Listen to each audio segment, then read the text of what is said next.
की कथा। करवा चौथ की व्रत कार्तिक मास के पक्ष की चंद्रोदय व्यापनी चतुर्थ को किया जाता है। यह सौभाग्यवती स्त्रियों का प्रमुख व्रत है। सौभाग्यवती स्त्रियां अपने सुहाग की रक्षा के लिए कल्याणार्थ एवं ये व्रत करती हैं। कथा प्रारंभ। कथाओं में अनुसार एक साहूकार था। उसके सात बेटे और एक बेटनी रत्नावती थी। सभी बेटों या बेटी का विवाह हो चुका था। विवाह के पश्चात रत्नावती पीहर में आई हुई थी। सेठानी सहित उसकी बहुओं और बेटी रत्नावती ने करवा चौथ का व्रत रखा हुआ था। रात्रि को साहूकार के बेटे जब अपने काम धंधे से वापस लौटकर घर पर आए और भोजन करने लगे तो उन्होंने अपनी बहन रत्नावती को भी भोजन करने के लिए बुलाया। इस पर बहन ने उत्तर दिया कि भैया, आज मैंने करवा चौथ का व्रत रखा है। चांद के दर्शन कर धैर्य देकर भोजन करूंगी। बहन का उतरा हुआ चेहरा देखकर उत्तर सुनकर भाइयों ने पहाड़ी के पीछे अग्नि जला दी और चलनी के ओट से प्रकाश दिखाते हुए बहन से कहा कि बहना, चांद निकल आया है, धैर्य देकर भोजन कर लो। यह सुनकर रत्नावती ने अपने भाभियों से भी कहा, जाओ तुम भी चंद्रमा को देर दे लो। भाभियों ने रत्नावती को समझाया कि उसके भैया ने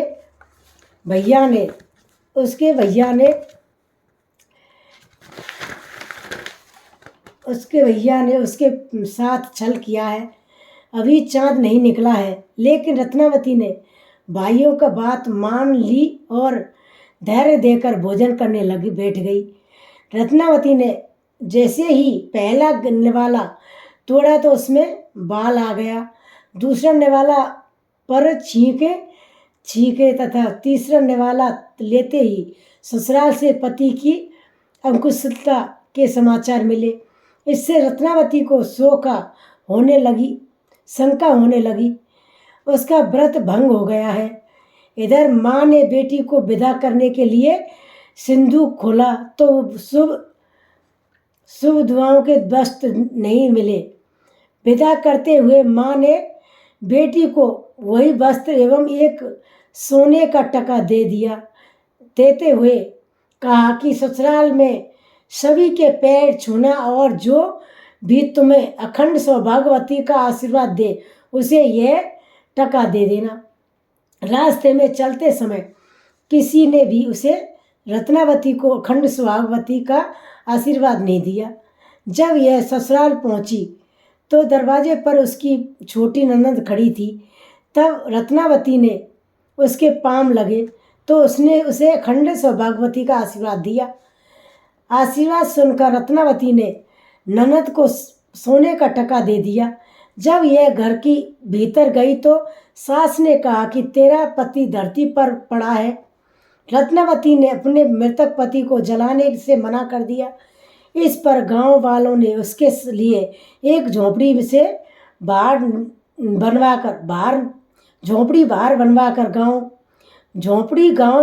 बनवाकर उसके रहने की व्यवस्था कर दी। भोजन हमेशा उसकी ननद पहुंचाती। समय बीतता गया। मार्गशीर्ष की चौथ आई तो चौथ माता बोली, करवा ले भाइयों की प्यारी करवा ले। लेकिन जब उसे चौथ माता दिखाई नहीं दी तो वह बोली, हे माता, आपने मुझे उजाड़ा हुआ तो आप ही मेरा उद्धार करेंगी, आपने उजाड़ा है तो आप ही उद्धार करेंगी, आपको मेरा सुहाग देना पड़ेगा। तब उस चौथ माता ने बताया कि भूस की चौथ माता आएगी, वह मेरे से बड़ी है, वह तुम्हारा सुहाग तुम्हें वापस देगी। इसी प्रकार सभी चौथ क्रमांश सही कहकर चली गई कि आगे वाली को कहना। आशीष आशीष की चौथ माता आएगी। तो उसने कहा कि तुम्हें इनसे कार्तिक की चौथ नाराज है, उसी ने तुम्हारा सुहाग लिया है और वही वापस कर सकती है। अंततः जब कार्तिक की चौथ आएगी तो उनसे पाम पकड़कर विनती करना, यह कहकर वह चली गई। जब कार्तिक की चौथ आई तो वह गुस्से से बोली, भैयों की प्यारी करवा ले, दिन में चांद उगाने वाली करवा ले, व्रत खंडित करने वाली करवा ले। यह सुनकर रत्नावती ने चौथ माता के पैर पकड़ लिए और विनती करने लगी, हे माता, मुझसे भूल हुई है, मुझे क्षमा करें। जब सभी भूल नहीं करूँगी तो मेरा सुहाग आपके हाथों में ही है, आप ही मुझे सुहागिन करें। तब चौथ माता ने प्रसन्न होकर आँखों से काजल, नाखूनों से मेहंदी, टीके से रोली लेकर तर्जनी उंगली से उसके पति पर छींटा दिया। वह उठकर बैठ गया। उसकी झोंपड़ी भी महल में परिवर्तित हो गई। पति बोला, आज मैं बहुत सोया हूँ। तब रत्नावती ने बताया कि आप तो एक वर्ष से ही सो रहे थे।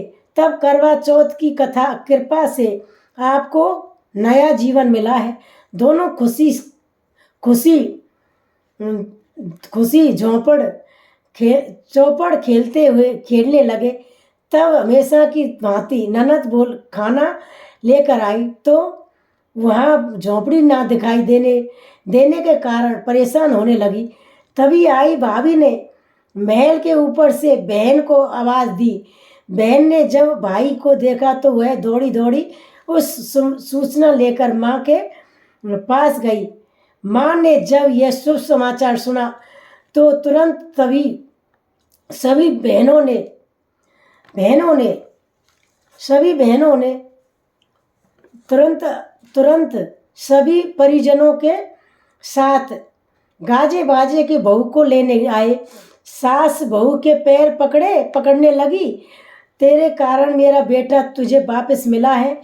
तब बहू बोली, माँ जी, इस सबको चौथ विनायक के पैरों पड़ना चाहिए, उन्हीं की कृपा से ही हमें सब कुछ वापस मिला है।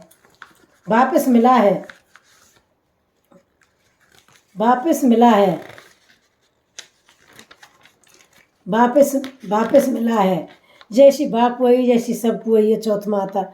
जय हो चौथ माता की जय। जय हो चौथ माता।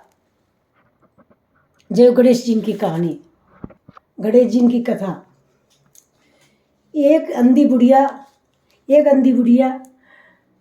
बुढ़िया माई हमेशा गणेश जी की पूजा करती थी।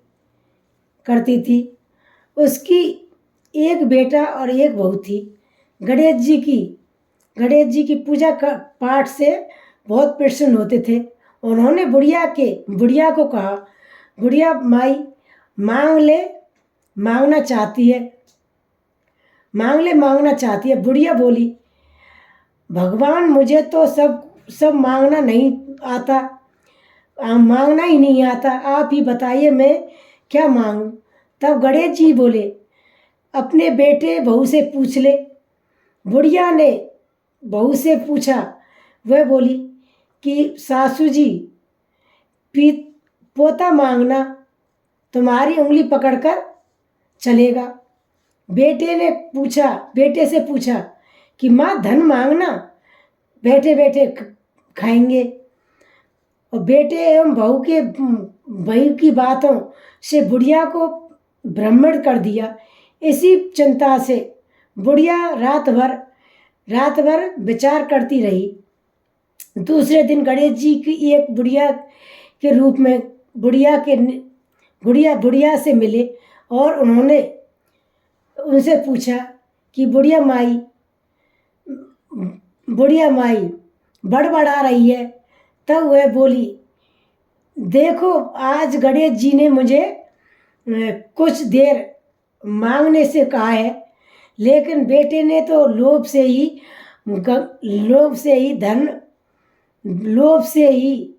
गंगा मांगा, और लोभ से बहू ने मांगा।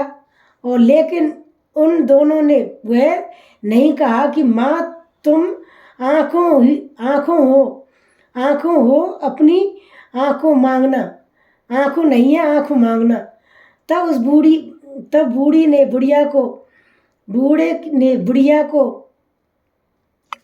बुढ़िया ने सुझाव दिया।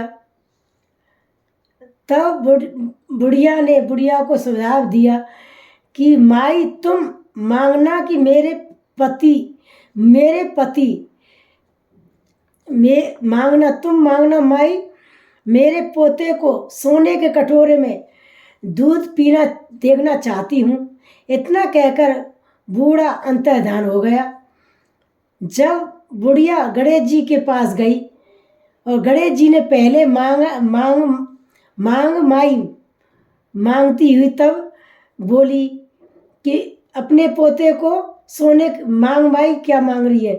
तो मैंने मांगा कि मैं अपने पोते को सोने के कटोरे में दूध पीना देखना चाहती हूँ, अमर सुहाग और मोक्ष चाहती हूँ।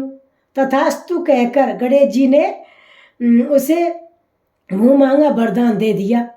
जय हो बुढ़िया माई की जय, जय हो गणेश भगवान की जय। जैसे बापू आए जैसे सबको आई हो। जय हो गणेश भगवान की जय। जय चौथ माता की कथा।